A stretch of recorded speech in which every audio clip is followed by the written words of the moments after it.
Our internship process starts in about, I want to say, end of August, beginning of September. A couple of standout tips for you for your resume. Make it as clean and simple as possible. If you're an early career or your internship, we want to just see a single page. You want to bring as recent examples as you can, so that way those recent examples can be brought into an interview. Don't forget that. Another thing would be to add some transferable strengths to your internship. Even if you don't have any experience, or if you think you don't have experience, prioritize areas that you can consider of recent jobs, recent club or leadership experience, hackathons, or other projects that you've done in class. With so many recruiters these days, it is most important to show yourself in person, have strong brand presence online, and also have your resume ready, so that way you can always share it with someone. We come to campus for many different purposes.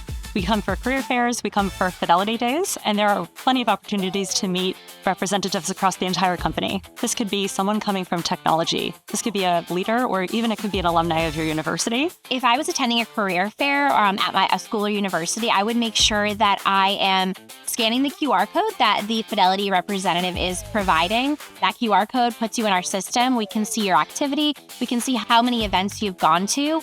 And this just helps you stay ahead of, the process and show us your involvement. As resumes are received here at Fidelity for our internship applications, they're reviewed immediately. So please apply quickly, and please apply once applications are opened. If your resume is selected, we speak with you, we get to know you, we get to know your strengths. We then set you up with an hour-long interview. It can be a 30-minute interview. It depends on the business unit.